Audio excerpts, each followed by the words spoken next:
The morning sun hung low over Terrell, Texas, casting long shadows across Greenway Street. Judge Clarissa Monroe, dressed in a simple gray blazer over a navy blouse, sipped her coffee from a corner shop as she maneuvered her weathered 2009 Toyota Camry toward the courthouse. Her judicial robe lay folded in the back seat, a quiet reminder of the authority she carried but chose not to flaunt. Clarissa preferred blending in. No flashy car, no security detail, just her and the hum of the road. She was halfway to her destination when she noticed a police cruiser trailing 2 cars behind. Clarissa didn't think much of it at first. She signaled her turn, checked her mirror, old habits from years of cautious living. But then the cruiser's lights flashed, red and blue slicing through the morning calm. She slowed, pulling over neatly by a Shell gas station, her hands settling at 10 and 2 on the steering wheel. Through the rearview mirror, she saw him, Officer Travis Hensley, young, white, broad-shouldered, striding toward her car with a scowl already etched on his face. "You in a rush or something?" Hensley barked before she could roll down the window. His hand hovered near his belt, fingers twitching with impatience. Clarissa kept her voice even, professional. "Good morning, officer. May I ask why I'm being pulled over? License and registration?" He snapped, ignoring her question. His breath carried the stale scent of coffee and something sharper. Anger, maybe, or entitlement. Clarissa reached for her purse, narrating her movements to keep things calm. "I'm reaching into my purse, officer." But her steadiness seemed to irritate him further. "Don't move so slow. You think you're funny?"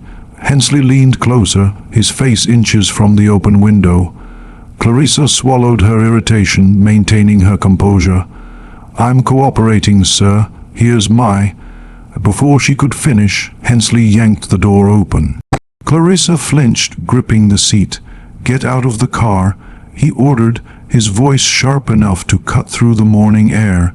She didn't argue, unbuckling slowly and stepping onto the pavement with deliberate care. The moment her feet touched the ground, it happened. A sharp, humiliating slap across her cheek, the crack echoing louder than the traffic around them. Gasps erupted from bystanders. A woman filling her tank froze, her coffee cup slipping from her hand. A man pumping gas muttered under his breath, his phone already out, recording. Clarissa's head whipped to the side, her blazer slipping off one shoulder. She tasted blood, the sting radiating through her jaw. For a moment the world froze. Hensley stood there, chest heaving, looking more satisfied than shocked. Clarissa straightened, blinking the pain from her eyes. She resisted the urge to touch her face, her voice low but unshaken. "You just assaulted a sitting judge. It wasn't a threat. It was a fact, delivered with the calm certainty of someone stating the inevitable." Hensley scoffed, taking a step back. "Yeah, right." But the crowd was already shifting. Phones were raised, shaky fingers hitting record. A woman with a toddler in her arms glared, her expression hardening. Clarissa reached into her blazer's inner pocket, pulling out a gold badge that glinted fiercely under the Texas sun. The seal of the Texas Supreme Court. The color drained from Hensley's face, his bravado crumbling like dry clay. "You messed up," someone shouted from the crowd. A man in oil-stained overalls, probably a mechanic, his voice carrying over the murmurs. Clarissa kept her eyes locked on Hensley, steady, unflinching, even as her cheek throbbed and her heart pounded. She wasn't just protecting herself now.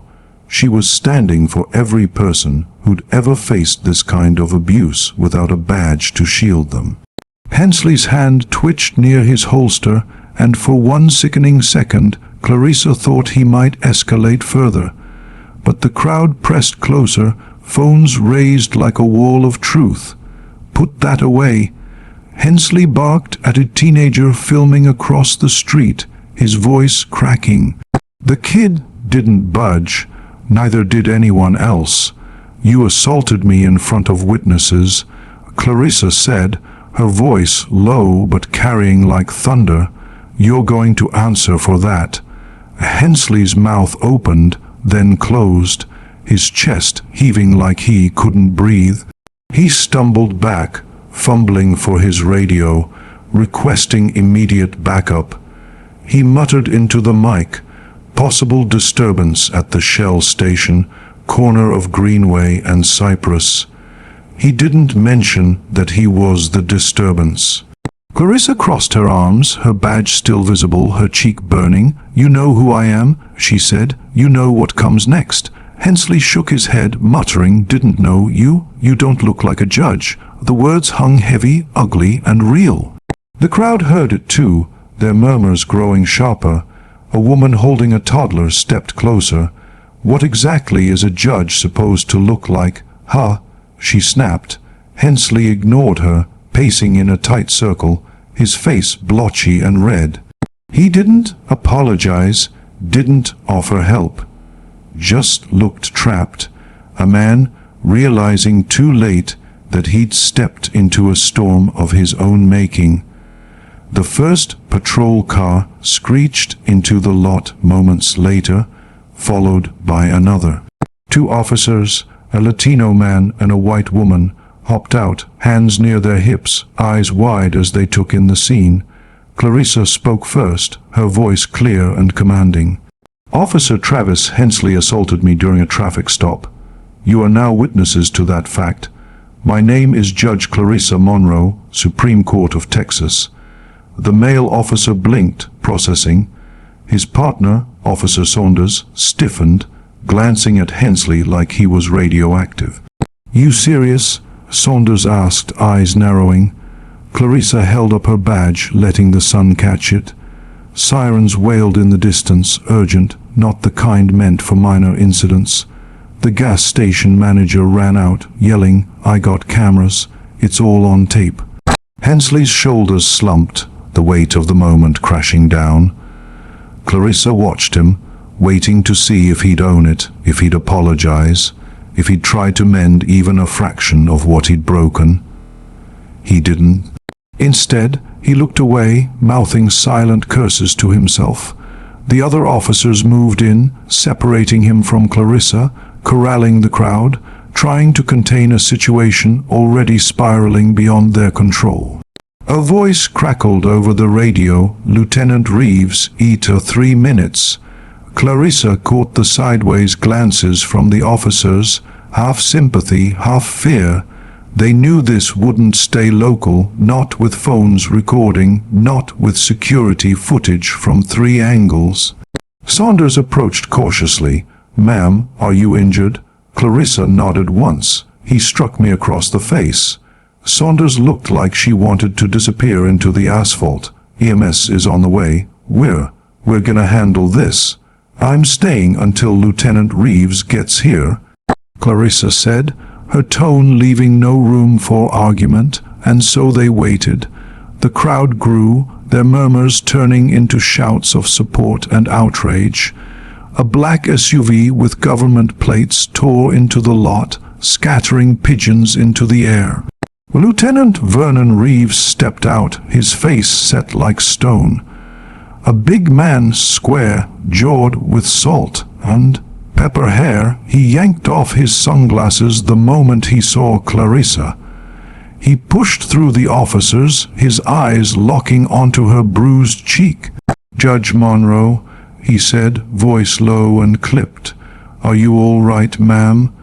Clarissa turned her head slightly, letting him see the raw, red handprint swelling on her face. The silence that followed was suffocating.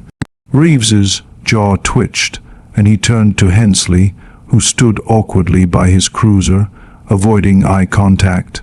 "What the hell happened here?" Reeves asked, his voice controlled but dangerous. Hensley opened his mouth, but Clarissa spoke first, her words cutting through the air. "This officer pulled me over without cause, demanded I exit my vehicle without explaining why, then struck me across the face, all before verifying my identity or credentials. Reeves turned fully to Hensley. "You hit her." His voice was a low rumble, like a storm gathering. Hensley swallowed. I didn't know who she was." Reeves took a slow step closer. "You thought that made it acceptable?" Clarissa's voice sliced through again. "My identity doesn't excuse what you did. It just makes it impossible for you to pretend it didn't happen." The crowd murmured louder. Saunders looked like she might be sick. Reeves scanned the scene, the phones, the cameras, the faces. He closed the gap to Hensley in 2 strides.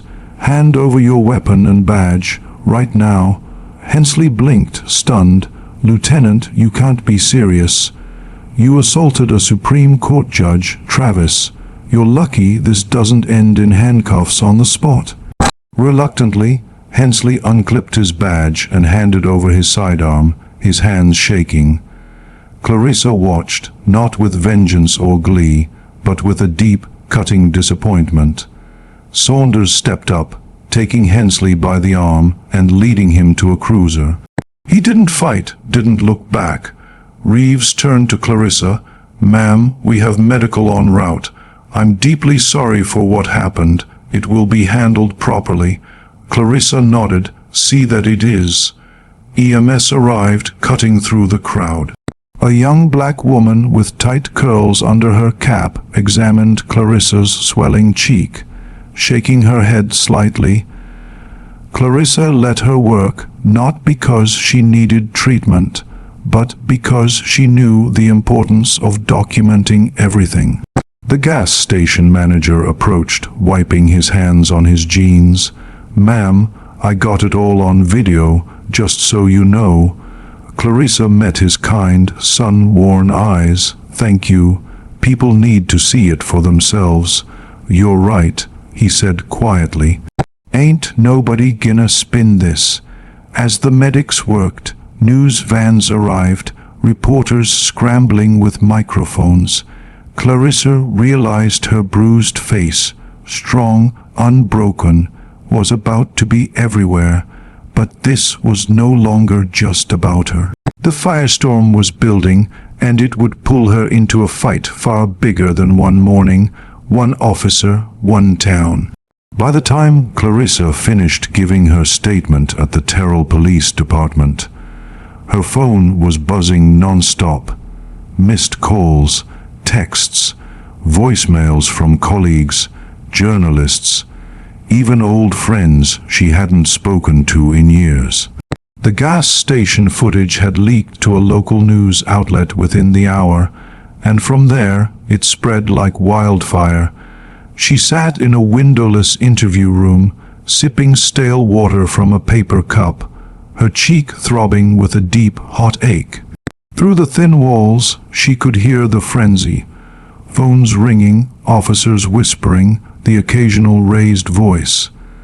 Lieutenant Reeves stepped inside, his face drawn tight. "They're calling it a gross miscarriage of justice," he said, almost apologetically. "State Attorney General wants a full investigation. FBI been notified." Clarissa set down her cup. "Good. It should be investigated." Reeves nodded grimly. "The mayor wants to meet you personally. So does the city council." She exhaled slowly. "I'm not interested in shaking hands and smiling for cameras." He rubbed the back of his neck, looking uncomfortable. "They're scared, ma'am. Terrified, really. This isn't going away." Clarissa knew that already. She could feel the weight of it, heavy as a winter coat she hadn't chosen to wear. A young officer knocked and poked his head in. "Lieutenant, you need to see this." Reeves frowned, stepping into the hallway. Clarissa followed, her steps steady despite the pain in her jaw. Mounted TV above the reception desk blared local news. Her face filled the screen, the bruise stark under harsh lighting. A banner screamed, "Breaking! Supreme Court Judge assaulted by Terrell police officer." The reporter's voice cut through the static. Civil rights organizations are calling for criminal charges against Officer Travis Hensley, who was suspended without pay earlier today. Clarissa caught a glimpse of Hensley being escorted out of the station in handcuffs, looking smaller, hunched in on himself, surrounded by grim-faced deputies. It didn't feel like victory. It didn't feel like anything. A woman from Internal Affairs, thin and sharp with clipped blonde hair, handed Clarissa a preliminary report: excessive force, failure to verify identity, failure to follow procedure, violation of civil rights. "This will move quickly," the woman said. "Too much attention now." Clarissa didn't smile. Attention fades. Justice shouldn't. The woman gave a rare, grim nod. As Clarissa made her way to the parking lot, escorted by two plainclothes officers, she paused on the steps. Across the street, a crowd had gathered. Not protesters, not yet, but concerned citizens holding candles, some with handwritten signs, "We stand with Judge Monroe." A teenage girl broke from the group, running across the street, stopping a few feet away. "I just wanted to say," the girl said, voice trembling, "you're really brave." Clarissa's throat tightened. She smiled gently. "Thank you, so are you." The girl's face lit up, and she darted back to her friends. Clarissa stood there, letting the scene sink in. She hadn't asked for this, hadn't sought fame or sympathy. She just wanted to get to court on time. But sometimes life hands you a fight you didn't choose, and you either step up or let it pass. Clarissa had never been one to stand quietly on the sidelines. By the next morning, her name was everywhere. Cable news anchors debated the incident like a heavyweight match. Talk radio buzzed with callers, some outraged, others disturbingly defensive of Hensley. Clarissa sat at her kitchen table in her modest brick home, a mug of black coffee cooling beside her laptop. The footage had been replayed so many times she could hear the slap in her mind. Emails poured in: law students, civil rights advocates, fellow judges, even a retired truck driver from Idaho who wrote, "You're stronger than I ever could have been. Keep standing." She closed her eyes, feeling the weight of every message. She hadn't set out to be a symbol, but there was no escaping it now. Her phone buzzed again. An old law school colleague, Devin Brooks, now a professor in Kansas. His voice cracked when she answered.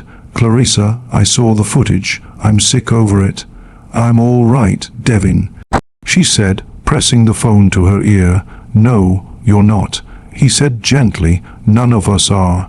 This shouldn't have happened. Not to you, not to anyone." She didn't argue. What could she say? That she'd somehow expected it? That being a black woman, even with robes and honors, never felt like enough protection outside the courthouse. Instead, she asked, "How are the students taking it?" Devin hesitated. "They're angry. They want to protest, organize rallies. Some are writing letters to the state bar." Clarissa smiled faintly. "Tell them to stay peaceful.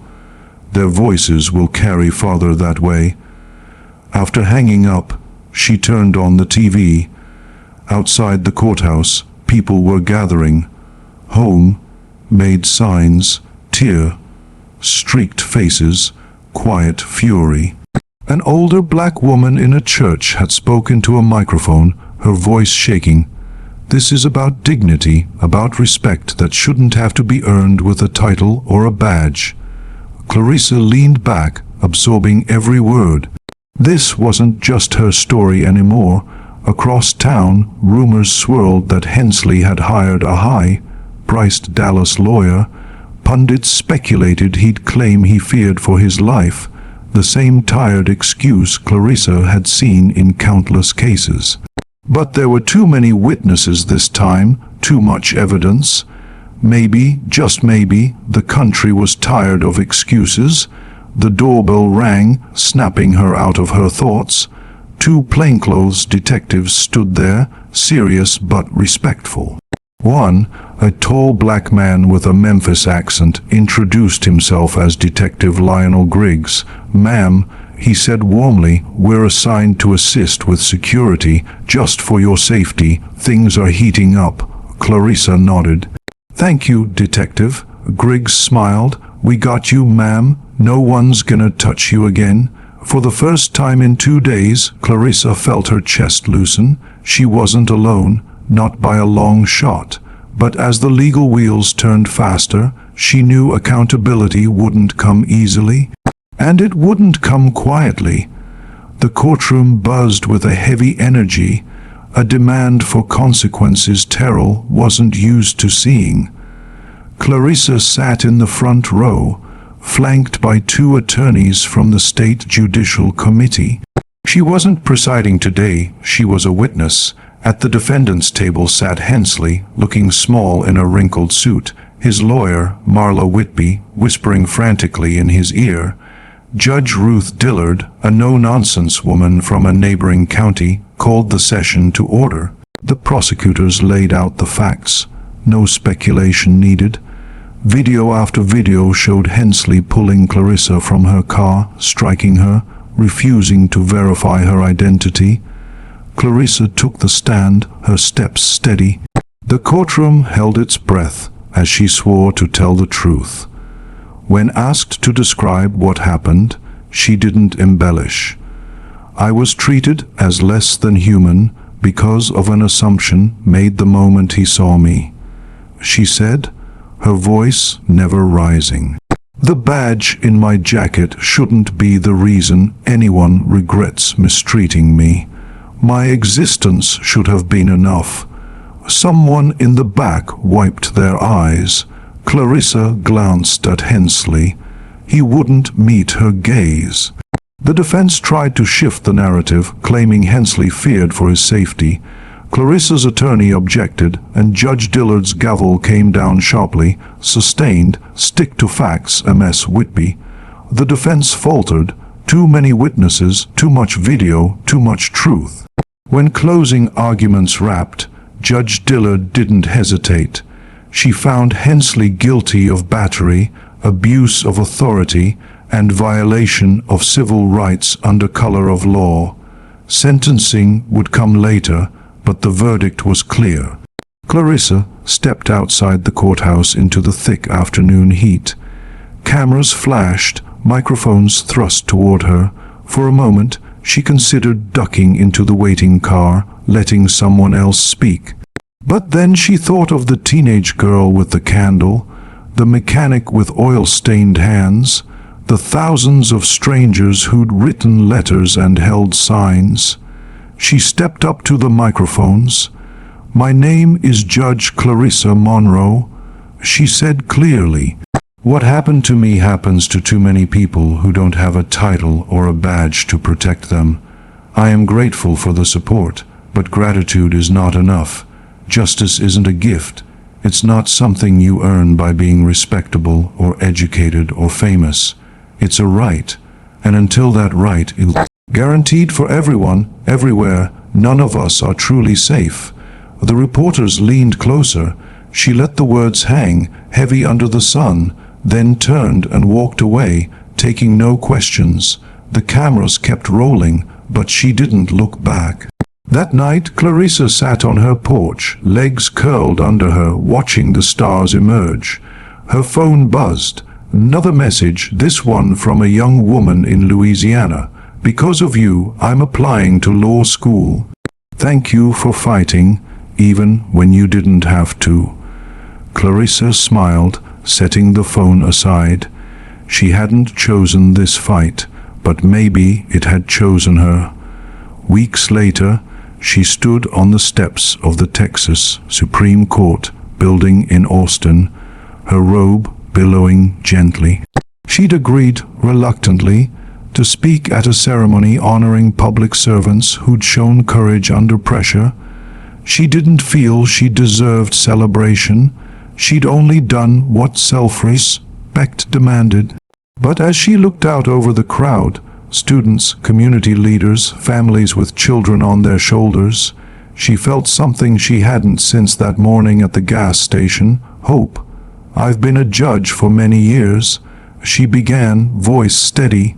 "And one thing I know is that justice doesn't live in marble buildings or flow from gavels and robes. It lives in the small choices we make every day, in choosing dignity over pride, truth over comfort, in seeing each other fully, not as stereotypes or threats, but as human beings." A soft murmur of agreement rippled through the crowd. "I didn't survive that traffic stop because of my title," she continued. "I survived because I refused to let someone else's ignorance define my worth." A young boy in the front row, maybe 10, leaned forward, hanging on her words. Clarissa's heart lifted. "I won't pretend the world changed overnight because of what happened to me. It didn't. Real change moves slow, it stumbles, it gets pushed back, but it keeps moving forward if we push with it." She caught the eye of the older woman from the courthouse rally, who gave a small nod, heavy with shared battles. "I don't stand here because I'm special," Clarissa said, her voice firm. "I stand here because I had a chance to speak, and I chose to take it. And you," she scanned the crowd, "have that same choice every day. Choose courage, choose dignity, choose to stand even when it's easier to sit. Because when you do, you give permission for others to stand too." The applause started gently, then swelled. Clarissa stepped back, letting the crowd have their moment. People lined up to shake her hand. Some cried, some laughed, some pressed their palms to their hearts. She stayed until the last one had gone. As the sun dipped low, painting the sky in golds and reds, Clarissa walked to her Camry, the same battered one, no fanfare. She slipped behind the wheel, took a steadying breath, and smiled. Not because the fight was over, but because she was exactly where she was meant to be. Across the state, across the country, people had heard her story. Maybe they'd carry a little more resolve into their own lives. Clarissa Monroe didn't need statues or headlines. She needed change, real, stubborn, everyday change. And she was ready to keep fighting for it, however long it took. If you liked this story, please like, subscribe, and share it with others so they can learn something from it too.